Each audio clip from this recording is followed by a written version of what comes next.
Noon, the 19th day of the 9th Hebrew month. It's December the 26th, Wednesday, 2018. And it's a beautiful day today. Winter wonderland, as it always is here this time of year in Juneau, Alaska. If you're new to my channel, where's my camera? There it is. If you're new to my channel, my name's Daniel. I live in Juneau, Alaska, and here are the 4 pillars of my website here, or my YouTube channel, I should say.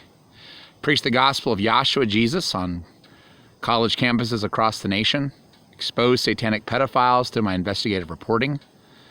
Provide satanic ritual abuse survivors a platform to speak out on and protect the innocent children. All right, let's get right into it. Some pretty dark stories here, which is why I picked such a beautiful setting.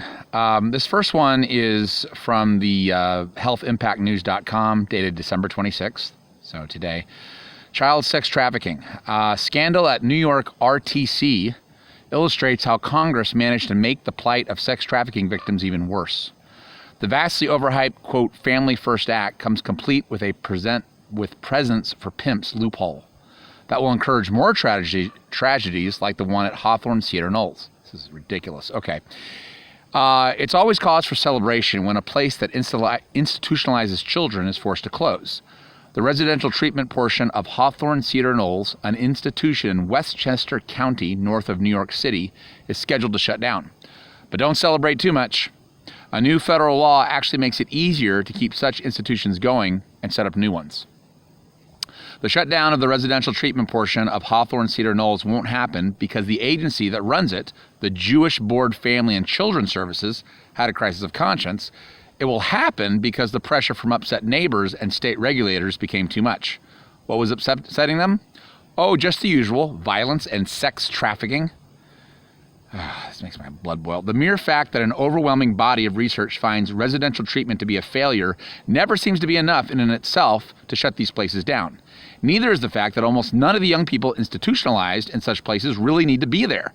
There is nothing an RTC can do that can't be done better with wraparound programs in which all the help a child needs is brought into the child's own home or a foster home. Further evidence for this can be found just by looking at what was done when Hawthorne Cedar Knolls was forced to start shutting down, a process that started nearly a year ago. According to the Rockland Westchester Journal News, when it was announced that Cedar Knolls would close, there were 54 youths staying there out of a capacity of 78. The youths were expected to go back to their families or be placed with foster families. The final 6 children are to be transferred to a facility in New York City, a spokeswoman told the Journal News on Thursday. Which raises an obvious question: why were they institutionalized in the first place? That's a very good question. To really understand the story, it's worth taking a trip through time. So it goes back to first 1990. Love knows no locksmith. The first time I read about Hawthorne Cedar Knolls was when it was a sister institution, Linden Hill, when it and a sister institution, Linden Hill, were exposed as hellholes by New York Newsday. It was 1990, and reporter Michael Powell found that the institutions were, quote, plagued by violence, unchecked sex, and poor supervision, said one counselor. They have lost sight that the program is no longer safe to kids. It's outrageous.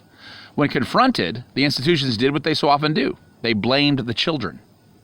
In one case, a teenage boy with a history of aggressive sexual behavior allegedly forced a 14-year-old girl to have sex with another boy. The director of Linden Hill said the sex was consensual. Do you set up a situation that is locked down, or do you allow kids to try their wings? He said. You ask how could it happen? Well, it's almost inevitable. Love knows no locksmith. In a just world, the 1990 expose should have been enough to shut these places down. Unfortunately, a few years later, in spite of such high-quality journalism, it was New York Newsday that actually shut down. Hawthorne Cedar Knolls kept right on collecting hundreds of dollars per day per child to, quote, treat children, even though, as noted earlier, the evidence is overwhelming that residential treatment is a failure. Now skip forward to 2017. All those runaways. 27 years after the first New York Newsday expose, the young people at Hawthorne Cedar Knolls were trying their wings once again, running away in massive numbers. Massive as in 73% of them were trying to escape this institution in a single year. The New York Times reported that though the institution supposedly was treating victims of sex trafficking, the fear was that the runaways were falling victim to sex traffickers. Yeah, and Fiona Barnett talks about this a lot too. A lot of these places that are set up to treat sex trafficking victims are actually the very nets to try to capture these children and trade them out to these satanic pedophiles. It is sick. Once again, the institution blamed the victims. Oh yeah, let's just blame the children. Oh my goodness, this is outrageous. The Times explained the supposed dilemma for such places. They can't treat people who keep running away, but if you make it harder for young people to run, then the places become more like jails, and people who have been victims of sex trafficking shouldn't be treated like criminals. The headline on the Times story was, "How do you care for sex trafficking victims if you can't hold on to them?" But the story omitted the answer, you place them with people they want to hold on to. Yeah, in other words, loving individuals, like a family. That apparently is exactly what happened to most of the children at Hawthorne Cedar Knolls, but only when the institution was pressured into closing. Surely when 73% of the residents run away in a single year, it's time to consider the possibility that the problem in the place is the place that they're running from. Yeah, really. Now skip forward to 2018, a pipeline to prostitution. Now the Times is back with a follow-up story. The fears were corrected, as the story puts it. On Thursday, the fears were correct. As the story puts it, on Thursday, the breadth of a pipeline carrying young women out of Hawthorne and into prostitution became clear. 19 people were charged in a sex trafficking ring that exploited young women and girls as young as 13 years old, federal prosecutors said. At least 15 victims were in the child welfare system, including 9 who were residents of Hawthorne, the prosecutor said. These were especially vulnerable victims, the prosecutor Eleanor L. Tarlow said. They didn't have stable residences, they didn't have family support, they didn't have guidance. She said the accused traffickers capitalized on that vulnerability. They approached victims as if they had a romantic interest in them, she said. They offered them a place to stay, and then they pushed them into prostitution. The Presents for Pimps loophole. Anyone could have seen all this coming. Predators go where the prey is. The role of group homes and institutions in making sex trafficking easier has been documented over and over. And I've also made several videos about this, both about CPS, Child Protection Services, about these adoption agencies. A lot of this stuff is used for child sex trafficking. It's unbelievable. That's what makes the callousness and cynicism of America's group home industry so breathtaking. They use the desperation of members of Congress to pass the vastly overhyped so-called Family First Act to make tragedies such as this even more likely. The law puts some very minor, easy-to-evade limits on when the federal government will help foot the enormous bill for institutionalizing children in group homes and residential treatment centers. But the group home industry chafed at even these minor restrictions, so they added what should be called the Presents for Pimps loophole. The spigot of federal dollars stays open for, quote, a setting providing high-quality residential care and supportive services to children and youth who have been found to be or at risk of becoming sex trafficking victims. Never mind that such settings are probably the worst possible places for such children and youth. And then you can read the full article there. It goes on and on. It's just unbelievable that this is going on right now. It's unbelievable. Again, and I try to make this point so often, when we talk about President Trump dealing with the swamp, we're not just talking about Washington, D.C. Folks, this stuff is going all over the country. This just happens to be a particular institution that's in New York, but I'm telling you, this is going on in adoption agencies and in orphanages and in institutions like this all across America, in small town America. I'll link to this story right below, but this is just, it's horrific. And then they blame the children. They blame the children. Okay, I got to stop. Then I found another article. This was actually sent to me by a subscriber. Satanic, we're going to go across the ocean now. Satanic cult in quiet UK village. Actually, before I move on. So this particular institution, at least originally back in 1990, was founded by... Let me find it again in the article. The Jewish Board Family and Children's Services. Now remember, Talmud teaches pedophilia. And I have teachings on the difference between a Jew who's covered in the blood of Messiah, filled with the Spirit, and keeps the Torah, which is completely different from the Talmud. The Talmud literally teaches child sex. It says that an adult can actually have sex with a 3-year-old. The Talmud should be burned, as should the Kabbalah and the Zohar. And speaking of that real quickly, those of you who follow Steve Quayle, right at the very top of his website, I'm just going to show you guys. He has a Metatron. That's a Kabbalistic symbol because he's trying to sell this Meta hemp. It's one of his advertisers. That is a Satanic Kabbalistic symbol. And that's at the very top of his news page. And I, months ago, confronted Steve Quayle about this. And I told him, you need to take that down. He refused to do so. So I used to have Steve Quayle as a recommended website on my website long ago. I had it removed. This was several months ago. This guy never talks about satanic pedophiles, which is a big red flag. And now he has this Kabbalistic, pedophilia, Satanic Kabbalah symbol on the top of his page just to make some money by selling this spyagyric CBD solutions from Meta Hemp. Give me a break. So I would advise everyone to stay away from them. I've had a couple subscribers ask me about Steve Quayle. Stay away from that dude. He is definitely on the evil side. Okay, so that particular place was in New York. Now we're going to go across the pond to the UK. Satanic cult in the quiet UK village forced children into orgies. Cult leader Colin Batley would dress in hooded robes before carrying out horrific sexual abuse on brainwashed young children. On the face of it, there is nothing unusual about the quiet cul-de-sac in a suburban Welsh town. But the estate in Kidwelly was home to a satanic cult which saw children intimidated into having sex in horrific circumstances.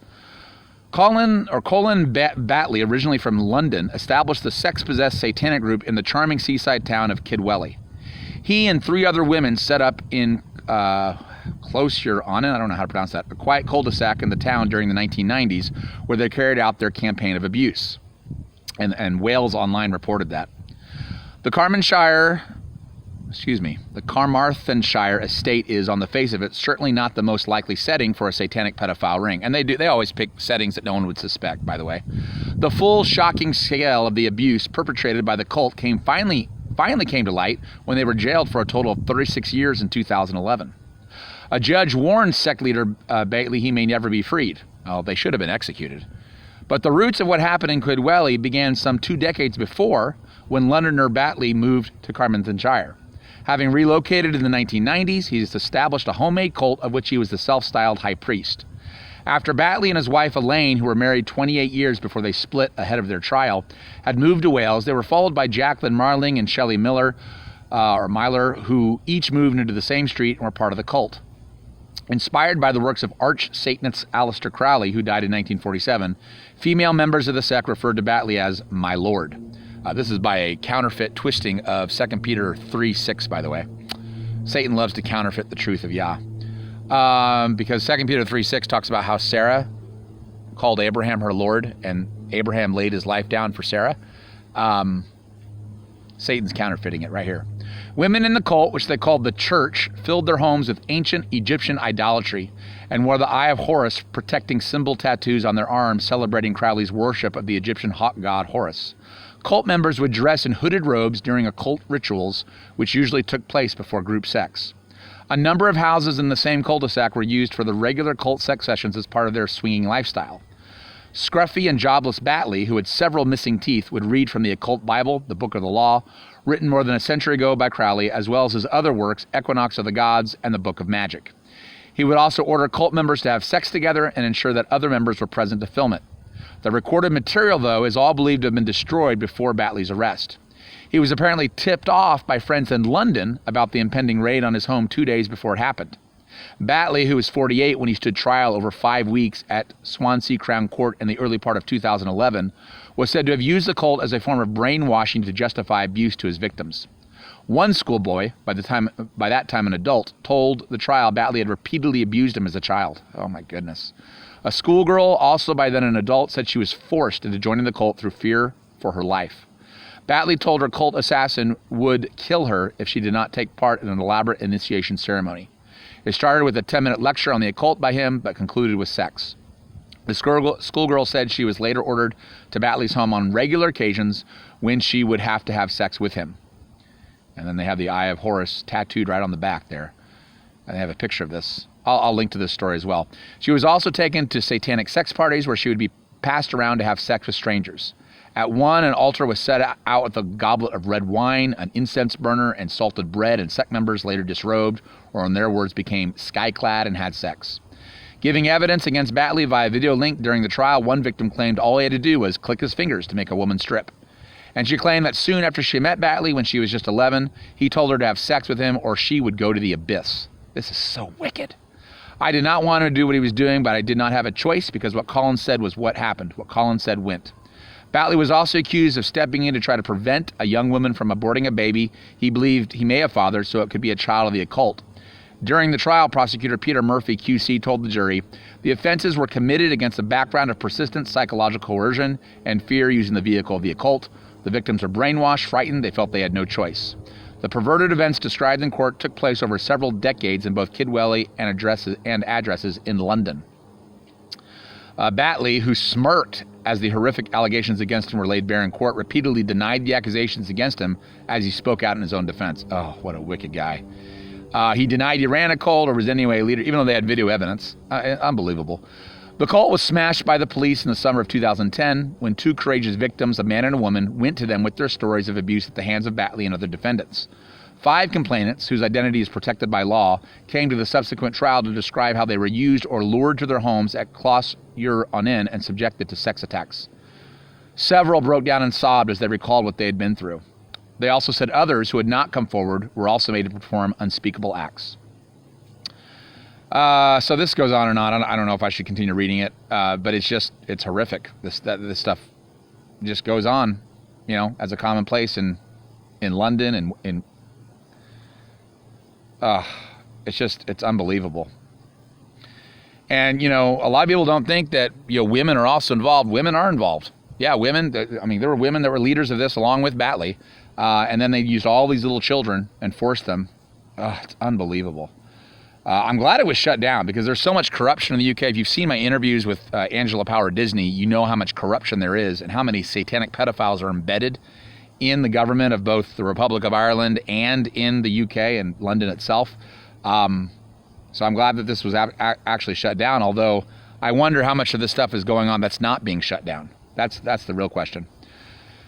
Boy, if you're not in prayer against these things, seriously praying that these things are torn down, exposed, and that protecting our children, then you need to be. If you call yourself a Christian, you need to be praying like crazy. We also need to be really, really praying for President Trump. With him going against the heart and soul of the Fed, the satanic pedophile monetary system in which all these satanic pedophiles run. That's how they get fueled. He's doing what hasn't been done since Andrew Jackson. And when Andrew Jackson did this, like I said before, the globalists weren't nearly as entrenched as they are now. So we got to be praying for our president, that Yah uses him to expose this stuff, shut it down, and then just praying in general against, because it's not just in the United States. Obviously, here we got an example in this little village. And they go to little town. This happens in America too, guys. This is not restricted to the UK. In small town America, that's what happens. In fact, Timothy Holmesmith mentioned that that a lot of these satanic cults are just these little, podunk people that are trying to call themselves Satanists or whatever, and they are Satanists, but they're just these little podunk people. But see, the thing is, if you hit the top of the pyramid of the satanic pedophile ring, it'll cascade down, and then you'll stop all the stuff at the lower echelons as well. Well, that's why I really want these high elite satanic pedophiles taken down. Hallelujah. All right, well, this is such a dark story, so let's just enjoy the beauty here. Hallelujah. It's a beautiful Mendahal River. If you like what I'm doing, if you appreciate my investigative reporting, I am doing this full time. I resigned from my job on November 14th, so there's a PayPal link right below this video. You don't have to be a PayPal user to use it. You can do it as a guest. It's the easiest way to send me a donation. I also have a Patreon link. You can make monthly pledges of any type you want. In other words, you don't have to follow the tiers that I've set up. You can make any type of pledge. And then I also have a P.O. box where you can send letters and donations. I checked my P.O. box today and I got quite a few letters. I'm excited to be able to respond to all of them. Hallelujah. Although once again, someone sent me a donation without a return address, so there's no way I can respond. It's frustrating. And then I have, other links as well. I got that White House petition that literally expires tomorrow, so I hope as many people will sign it as possible. And also, I am going to be heading down to San Diego for my next missionary trip on January 6th when the new school year starts on January 7th. So I'm going to be heading down to San Diego like I did with UCLA and like I did at the White House to open air preach. I had a family, a married couple that I'm still planning to meet up with, but I can't stay with them because I found out in talking with them more that they live in a small camper, which is fine, but the husband's not going to be there. He works nights. And I don't want to be alone with a married woman in a small, tiny camper. I just want to avoid the appearance of evil. So I won't actually be able to stay with them. So just in the future, if anyone wants to host me whenever, and I have my itinerary at the bottom of every video now. Every video, even my Shabbat videos, my itinerary is always in the description box at the very bottom. You can see where I'm going to be going for the winter and spring quarters of 2019. But if anyone does want to host me, it needs to be a married couple, a godly married couple, husband and wife, or a single man. And you know, the husband and wife need to be at home at night when I'm there. So just to clear that up and clarify, if anyone wants to host me, my itinerary is always below. But yeah, I'll be in San Diego preaching at University of California, San Diego for the first 2 weeks of January.